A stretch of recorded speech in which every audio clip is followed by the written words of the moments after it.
Good afternoon. We will reconvene today's regular council meeting. There is no report from closed session. We have two sets of minutes, but we have to do them separately. The minutes from the regular meeting held May 19th, 2026. We're looking to approve those as presented. Moved by Councillor Natchoff, second by Councillor Byrne. All in favor? That is approved. And then the minutes from the Public Library Board meeting of March 24th. We're receiving those for information. Moved by Councillor Edgerton and Councillor Natchoff. All in favor? Those are received. We'll move right to the report section of today's agenda with the Community Improvement Grant Program recipients. Intake 3, Ms. Iyer. Thank you, Mayor. To members of council, the report before you is ECD 2026-05. It represents intake number 3 of the 2026 Community Improvement Grant Program recipients.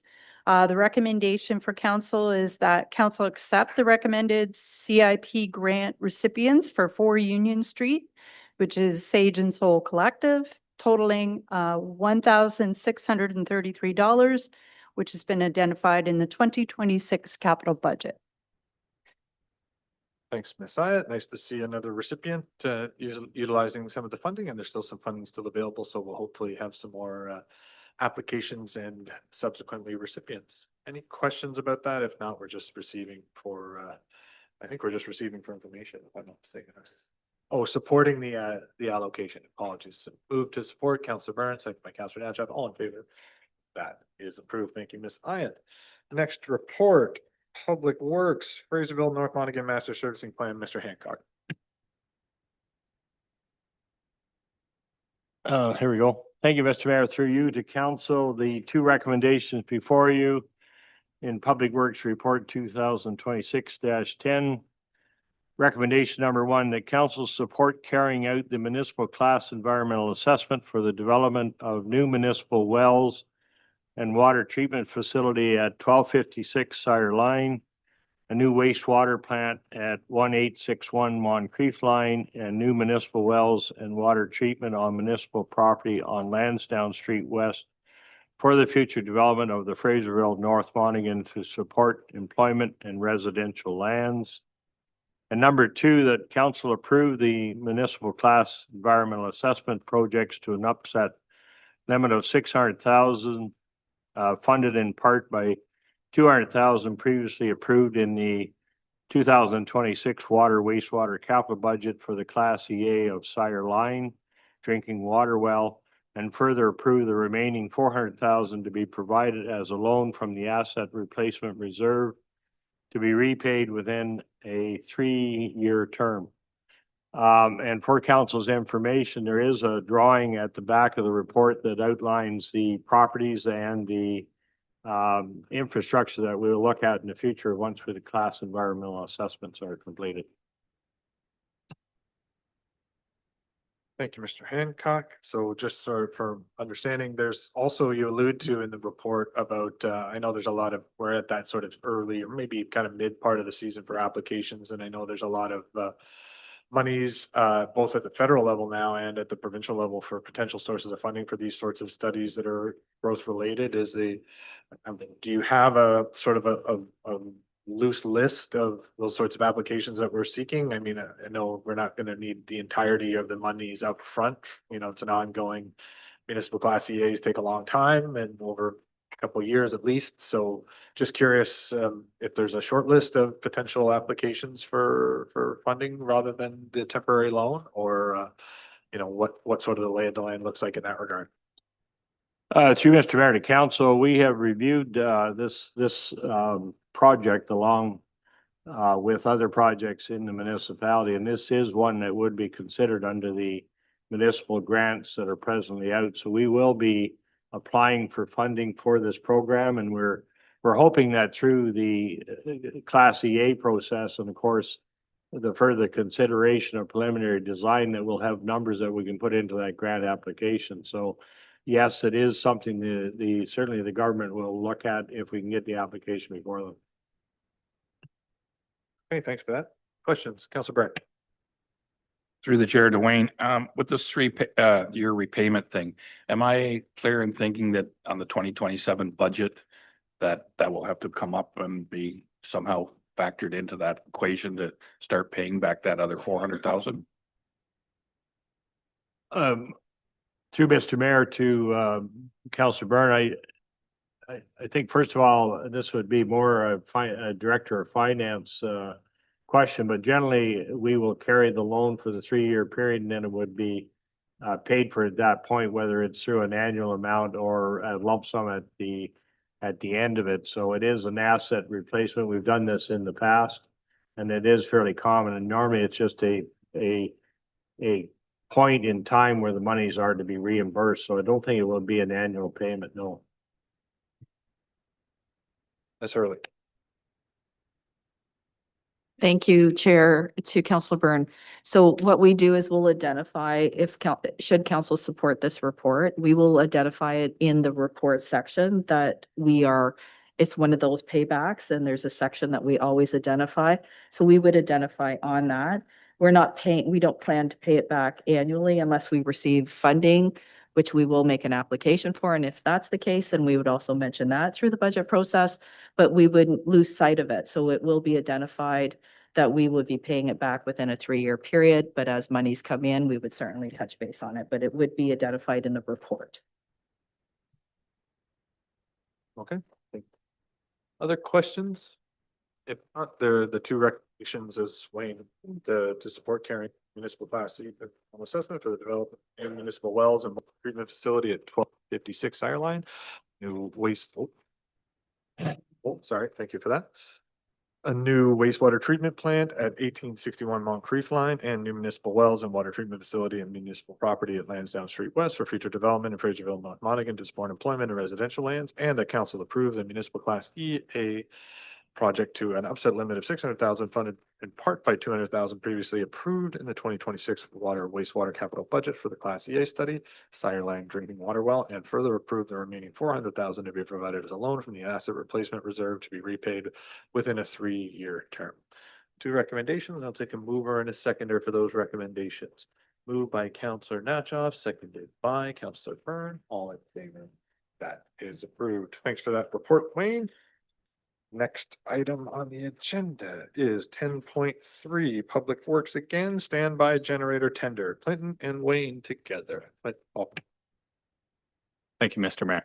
To Mayor and members of the council, before you is Public Works Report 2026-11, T-PW-2603, WTP standby generator tender approval.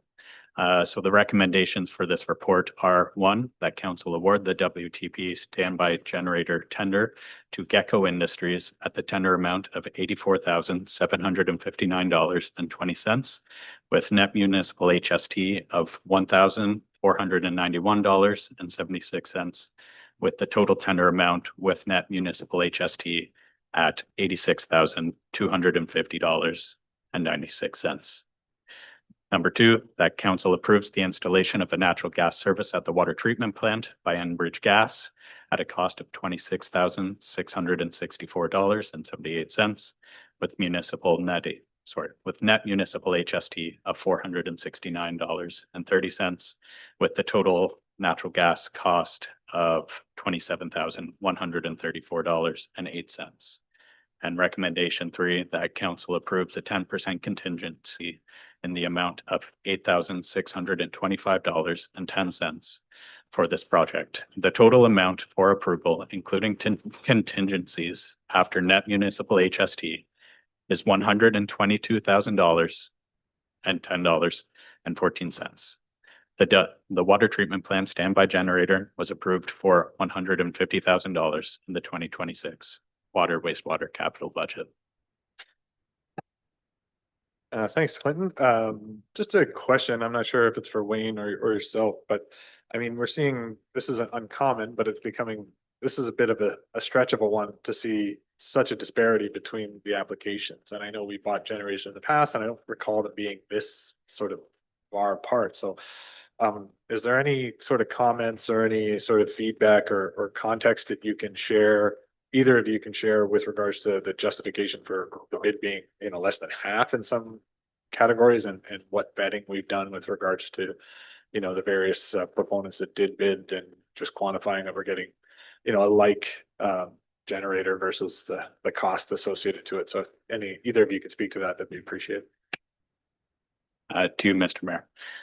So the quote that we've received is in line with the informal quotes that we received prior to issuing the tender.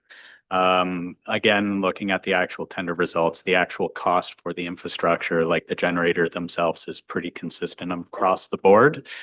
Some of these changes are more in the labor costs. We have checked the references for the supplier, and they were found to be in good standing. Councillor Edgerton. To you, Mr. Mayor. I do believe, oh, yeah. I do believe that there was a generator at the wastewater treatment plant. And it was all wired in down there. And there's a portable one a few years ago that run between the drinking water plant and the pumping station. What is the problem with them generators today? Like weren't near that expensive when we bought them, but we still have them, I guess. Or do we get any trade-in value for them things? To Mr. Mayor, to Councillor Edgerton, first of all, we do have two mobile generators. They are still available and they are at the wastewater plant. The intent of this was to install a permanent generator at the wastewater plant or at the wells. And this eliminates the time, it's an automatic turn on when the power goes off. So you have that initial, there is no breakdown on waiting for a generator to get there. Number two, we were having problems with the manpower. We were at the wastewater pumping station and at the wells, and we had two generators, and this permanent generator eliminates having these portables, having to move them around. So ultimately, there may be a determination to reduce one of the temporary generators, but the permanent one is the essential for a continuous good operation at the wells. So that's our intent. That's why it was budgeted for. Ultimately, we may reduce one of the mobile units at some point in time. So I guess so two follow-up questions to that would be, what are the age and stage of the potential value on the resale market for one, or what maybe the worst or the oldest of the two transportable generators? And then I had another question that's kind of unrelated, but if you want to answer that to Councillor Edgerton's point. To Mr. Mayor, I guess, and through to council there, I don't know that we've actually priced the value of the generators. We have had them in place for a number of years, so they are somewhat aged. The intent is ultimately to set yourself up with permanent generator facilities so you avoid having to tailgate them and truck them around to different locations. We put our generators on gov deals as we would with our other equipment, and we get the best value. But I think we haven't even looked at declaring that surplus at this point. We're just looking at getting this permanent generator in at the wells. And it avoids the issue of your refueling and a number of things that you deal with temporary generators. This is a natural gas generator that's there permanently that will run the wells every time your power is off. And it can be, it can be used in certain other circumstances, but that's the intent. And that's why we allowed for it in the budget and it was approved. It was to seek that permanent resolution. Yeah, and then so a follow-up on that same line is, I guess, like there's been, especially I think after the ice storm, but there has been on occasion, I think with some regularity, kind of, what's the right word? I'm going to say emergency resilience, grant funding, where to me, like this would be a keystone sort of project to fit that sort of glove of, we're trying to build capacity, trying to build resilience and be less susceptible to these sorts of fluctuations in weather or the more drastic weather. Is that like same sort of question? Is this sort of a project? Granted, you have approved budget for it, but I mean, is that an opportunity that we're exploring for, that sort of specified grant application to offset the cost of this, even though it's approved in the capital? I think, Mr. Mayor, through the council, this is really not part of a grant application. This was one that we had allowed for. And what we're trying to do is trying to get our permanency of energy available at those locations to avoid your hydro blackouts and things like we had with the ice storm or we had with different operations. These are unpredictable. We have blackouts a couple of weekends ago on a Saturday night that you wouldn't count on. It was a windstorm. It's blacked out and it requires staff to come in and move the mobile unit over to physically put it in place at the wells and hook it up. These generators, no different than we have at this municipal office, at the fire hall and at the works depot, are set up as gas generators that come on when your power's off. And it's to get rid of that, any delay in responding as well as consistency of power. So that's the intent of it. Okay, Councillor Edgett, follow. You, Mr. Mayor, to Mr. Hancock, I do believe the generator is down at the sewage treatment plant. I do believe it is wired right up and it's a stationary unit, and the one that's up at the portable one that runs up to the water plant, it just backs in beside it and plugged into the wall. The plugs and that are right there. And it stayed up there most of the time unless it was needed down at the pumping station. Is that right? Through Mr. Mayor to Councillor Edgerton, we have two portable generators at the we store them at the wastewater plant. They're both, one's available for the Tupper pumping station and one has been used at the wells. Our intent was that we would reduce those by one and just need one at the Tupper Street pumping station in the future of hydro blackouts. So the issue of the generators, there is two portable units. They are at the wastewater plant presently, and they're stored there. And, they have been in place there for a number of years. And I think the particular problem that we're looking at is getting them located, moved over, set up in time, because it takes manpower and it's a delay. And we're trying to have and then initialize this. Hydro has to be back on immediately at these wells, so we're trying to do it immediately rather than have any delay at all. Plus, the generators constantly need to be refueled. These propane permanent generators do not have to be refueled, so it's an operation that's consistent with the rest of our buildings. Right, and this project, as you mentioned, was also approved in the budget process, right? So it's already been endorsed by council. Council Burke. Through the chair back to Clinton. So I don't have a problem with this idea. The concept's good. Whether you want to get rid of the old ones, I don't know if that's a smart thing because we have them and they're handy. The thing I was asking is the gas not already at the wastewater treatment plant? Are we paying Enbridge Gas to bring a line in from the road? Through the mayor to Councillor Byrne. So wastewater treatment plant, I'm actually not aware whether they have a natural gas service. The water treatment plant does not at this point. The natural gas service needs to be installed at the water plant, and we're looking at the 2 PSI line to support the generator itself. It is a bit of an exorbitant cost. I mean, even though I was taken back by that, we've had conversations with residential gas and the costs associated with the connections, but is there any discussions or I'm trying to think of all the letters that we get circulated on, but I don't recall any sort of lobbying or letters of endorsement for like the realities of the extent of these costs for, municipal purposes for, keeping water running in taps is pretty, essential in the grand scheme of things, but there's no conversations or I haven't seen any advocacy about, lamenting the costs of these sorts of installs, whether it's hydro or in this case, gas for municipal purposes. You would think there would be some sort of concession or accommodation, but it doesn't appear to be the case. Any comments on that? First of all, we deal, as you know, fairly closely with Enbridge, and our contact is a gentleman by the name of Aaron Starley. So he ran with this, and it is a directional bore, and they have to do a tap on the main on King Street and run it into the building, and it includes the valving. So I think you find the numbers for this are consistent with any other ICI projects that we've done. There are no grants or considerations given to us by Enbridge. It is their costs, and it is done on a work order basis per project. Okay, thanks for that, Wayne. Councilor Byrne? Through the chair. So looking forward, I'm under the impression this wastewater treatment plant, if things go the way people want, it's going to have to be upgraded at least once, maybe 2 or 3 times. Are we thinking a sizable generator that down the road is not gonna be too small in the future when all the other upgrades are done? Are we building that into the cost factor now? First of all, through Mr. Mayor to Councilor Byrne, just to clarify, the generator that we're proposing is at the wells. There is at the wastewater plant, there is a permanent generator there, was put in place a number of years ago.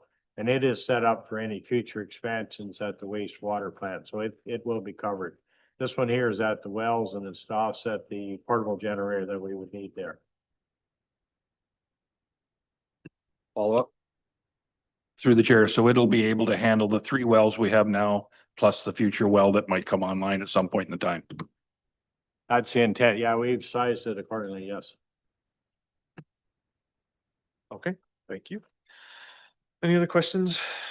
Being none, so there's, just gotta get my motions in front of me. There are 3 recommendations.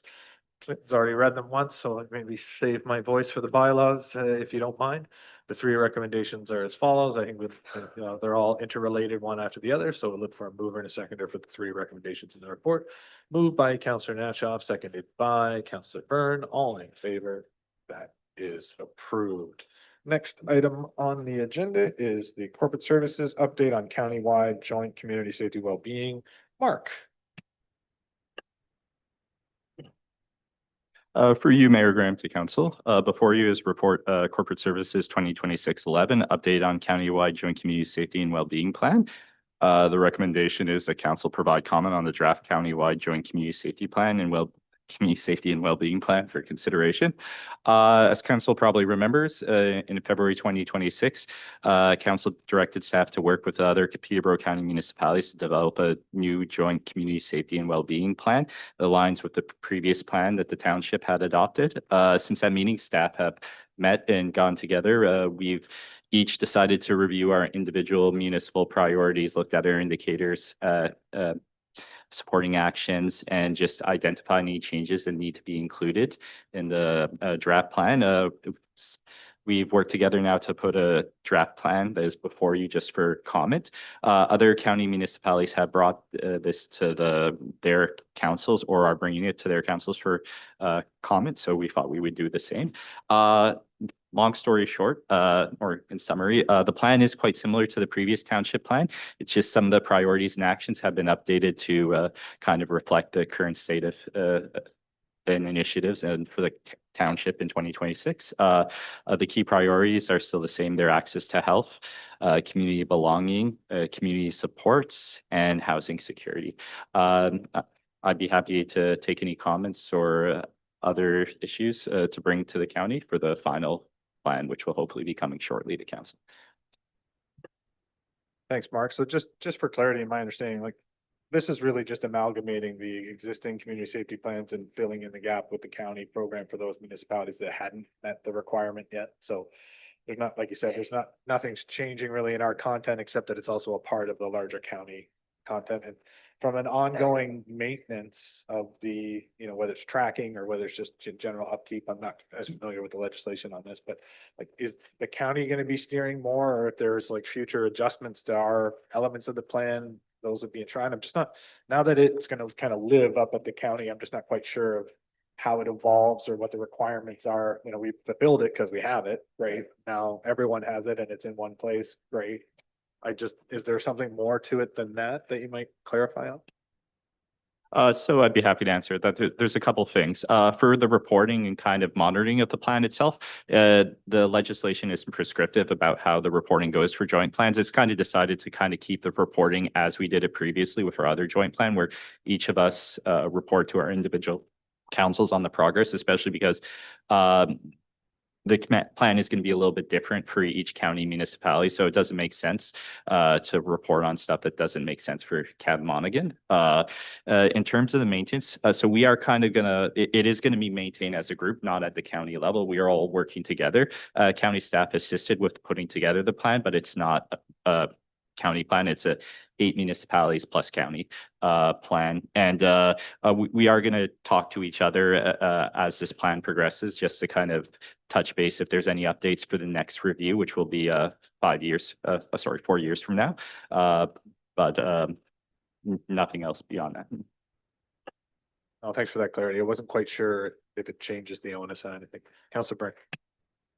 Through the chair to Mark, most of it's fairly generic. Most of it's down the road. It talks about a framework that's, it's verbal, right?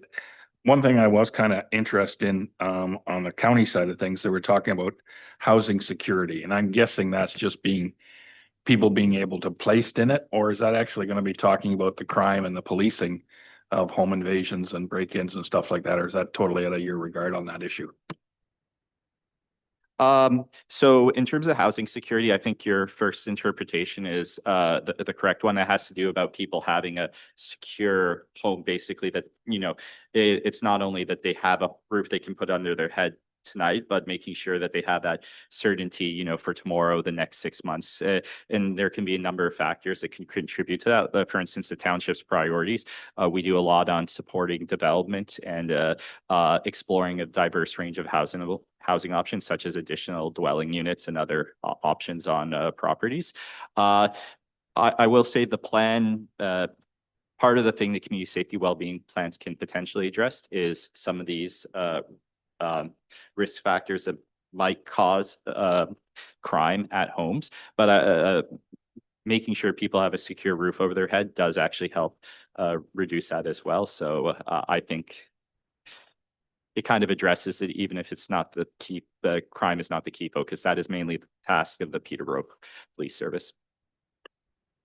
Yeah, I think that's right, Mark. And just with the county's role, I mean, the county, different municipalities in the county are policed by different entities as well. So there's that complication. So what the real true reading of it is intended is to have a diversity of the housing, amenities or the different genres of housing, I guess is the better word to phrase it.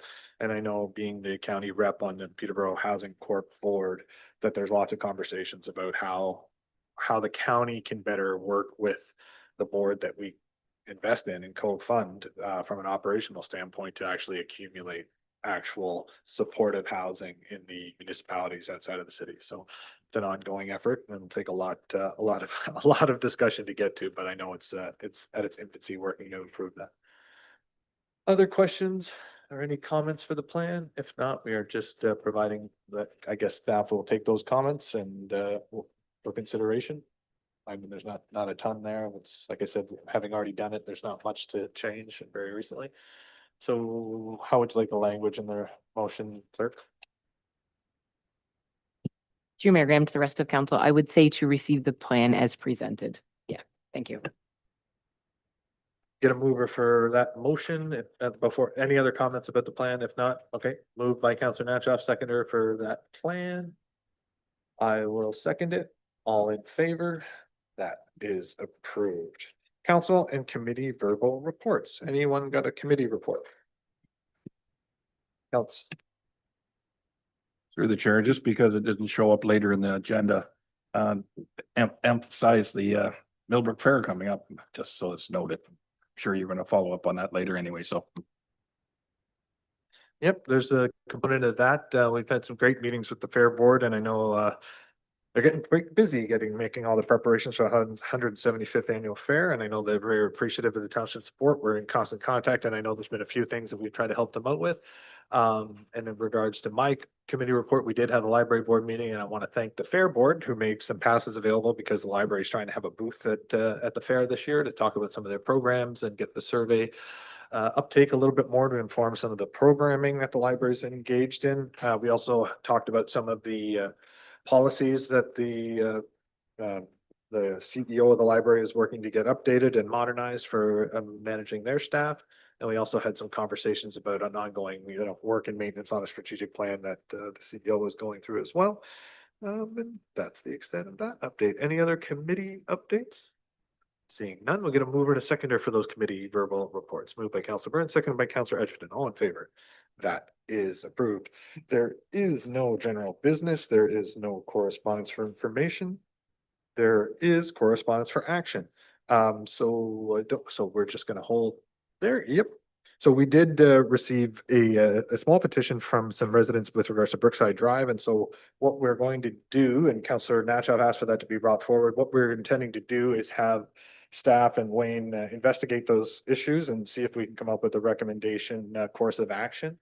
for Wayne's annual report on the various streets, street requirements and things of that nature that comes in September. I'm also having a meeting this Thursday with the principal to talk a bit about some of the communication that's going on with between parents, because it seems as though there's some misinformation going on that we want to clarify, and also just get any feedback we can on the other components that's going on with some of the development plans at the county for County Road 10, just get his direct feedback on that too. So that we will do that when that report comes back. Wayne will be prepared to review it. Can I get a motion? So there's simply the recommendation would be that the staff investigate the concerns on Brookside as part of the annual review or the traffic and parking bylaw and report back to council. You want a question? Okay, sorry, ask a question. We don't have a mover yet, so we're all good. Question. Through the chair, to the chair. When people brought this forward to me, we talked and I see this being duplicated again with the plans for the new school out back of the facility here somewhere down the road. There seems to be always a lack with all these schools for the idea that a lot of people come to the schools to drop off their kids. A lot of people come to the schools for activities and special events. And even the way the new subdivision's laid out for school buses to navigate the turns and that, I keep seeing a common miscalculation on what they expect. And I just wondered if we could use this petition to maybe streamline something going forward down in the new subdivision, that we kind of circumvent the issue before it happens. So we have had those verbal conversations, but unfortunately the board oversees the plans and they already have a plan that's been approved by the province. We have shared the feedback about the concerns with regards to the access. Especially, I was at the meeting, it would have been 2 weeks ago on a Thursday, and one of the things we talked about was they're still deciding and looking for feedback right now on whether it's a cohort school, so junior, like three to JK and then 4 to 8 up the hill or some sort of composition, or if they're both going to be for JK to 8. And obviously that decision also has implications on how potentially pickups will go if you have JK to 3 school and then a 4 to 8 school. The conversations are you need to stagger busing because it's the same buses for both schools. But that would allow the opportunity for, if just hypothetical, younger grades are at the older school downtown, to be bused up the hill and then be picked up in one spot rather than parents having to go to both.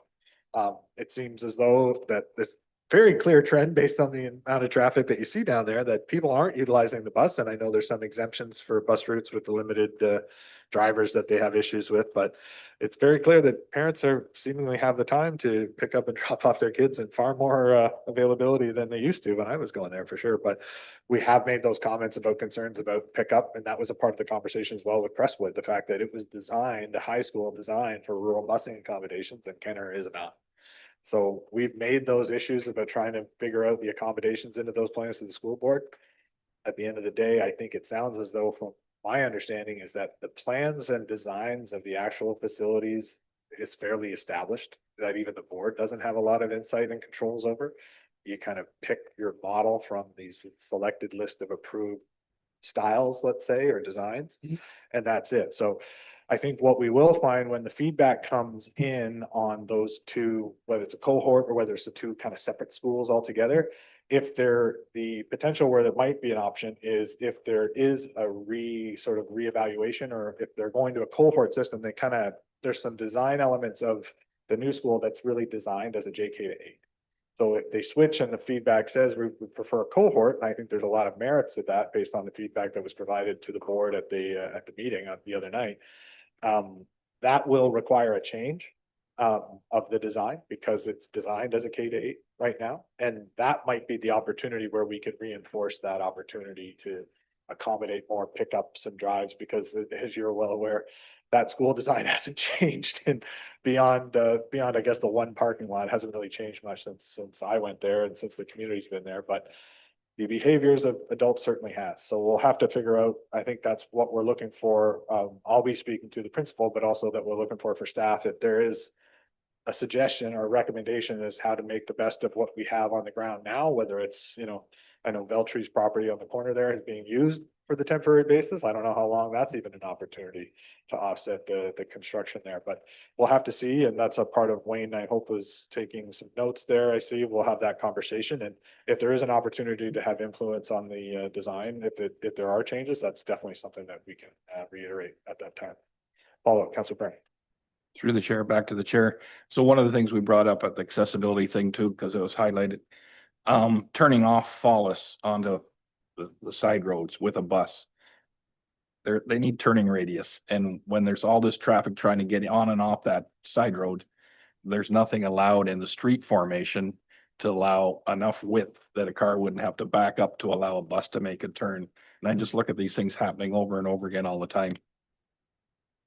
Wayne, any insights on that intersection at County Road 10 with regards to the all the work that's being done at the county now? I mean, they're aware of this school when they're doing these concept designs, and we had many conversations when Doug was here a couple meetings ago about making sure that, you know, that intersection and the signalization therein is of utmost priority, but to Councilor Burns' point, it needs to make the accommodation for that bus traffic as well. Can you speak to that at all? Mr. Mayor, through you to Councilor Byrne, just on a couple of points. One, we've, I think, both because of the commercial development on the east side and our conversation with the county, they are looking forward to they're trying to schedule the actual traffic signals at Fallis and County Road 10 that will be part of that project of the Fallis Line East extension on the east side of County Road 10. The turning movements for the school buses have been looked at by both the county and ourselves, both on County Road 10 onto Fallis and onto the side street, which fronts onto the school. And we have, I think we are aware of some of the issues with parking on the school sites, and we, you know, as much as we can, we're trying to influence that with our comments. We've asked for separate parking for staff. There's separate parking for school buses. There's what they call a kiss and ride for parents dropping kids off. So we are aware of some of the problems. We're trying to accommodate them. We're trying to also get an updated traffic count that tells us how many buses will be going to that school. We're not sure that's coming forward as part of the site plan review process. But the turning radiuses will be in place for the school buses. That will happen. And we're trying to make sure that through the traffic reports and through the geometrics of the intersections. So we're working on all aspects of it right now. Great. Well, I know there's a lot of urgency to get the construction underway, and I think there's fewer impediments now than there ever has been, but that the change of the grade composition is the only kind of looming thing to make that decision. So I think, if I'm not mistaken, they're making that decision sooner than later to not get bogged down in a future delay in the process. And so I committed at the meeting to making sure that when that decision's finalized, if there is a requirement to make an adjustment, that we'll do whatever we can at the provincial level to sort of expedite the reconsideration of the remodeling of that school to meet the needs and not be a delay to getting it actually open, which I know is a big concern for everybody at this point, because it's taken a long time to get here, and we can't afford to lose that funding for that new school as well. So not that that's at risk, but obviously, you know, we gotta start moving forward and hitting these timelines as quickly as possible. And I know we've had conversations with the province about this school already, whether it's the delegation we did with the deputy minister or otherwise. So I mean, we've played a lot of political capital cards on the table to make this happen, and if we have to continue to do so, we will. Okay. We are, so just with regards to that, we've got the conversation with regards to, we're requesting staff investigate and report back to council with regards to the Brookside component. So we'll take a mover and a seconder for that motion. Moved by Councillor Natchoff, seconded by Councillor Edgerton. All in favor? That is approved. Next item is the county plowmans. This is an annual request of the $200 donation. They're being held in Bailey-Borough this year, just around the corner. And October 3rd, I believe is the date. So I'd be happy to make the motion that council support the ongoing County Plowmen's Association event in 2026 with a donation of $200. Seconded by Councillor Burns first. Lance, we'll get you next time. All in favor? That is approved. Last is the county tree funding opportunity. This is a motion that was passed at the previous county council meeting. To summarize quickly, there is a grant application that the county intends on applying for that makes trees available for municipalities. And this would be us saying, yes, we're open to you making that application to receive the funding and receive the trees, and we'll be happy to delegate or distribute, I guess is the right word, our portion of whatever trees are received. So I think it's a federal program, if I'm not mistaken. So yeah, so it's a new sort of program that county wants to apply for. And so this is just us saying, yeah, go for it. Right. So that's the county motion. If you have a question, Councilor Burton, go now before I go through the longer winded R motion. Just for my own clarity, it talks about a max lifetime of 10 million, I guess, dollars. I know the federal government had a 50 million thing, something. I think they were talking trees. Everybody using different dynamics to get to the same end goal. What are we actually talking here? The plan for the county, is this a lifetime of what length of time? So the amount that you're referring to is just like the federal amount across the entire country. And so the portion that the county is applying for is the 25,000, if I'm not mistaken. That's what we're led to believe. That's what's in the motion. So that's what would be our portion that we would be applying for the grant. I can't tell you how many trees that is. I'm not sure we really know yet. So it's really just asking if you're open to supporting us do this and potentially be able to distribute some of the trees to your constituents instead of just the county doing it on their own. With that, I'll take a mover. Moved by Councilor Natchoff, seconded by Councilor Edgerton. All in favor? That is approved. Now we move into the bylaws. That bylaw number 2026-28 being a bylaw to establish an administrative monetary penalty system for the Township of Cabmonaghan, and bylaw number 2026-29 being a bylaw to establish the positions of screening officer, hearing officer for the purposes of an administrative monetary penalty system for the Township of Cabmonaghan.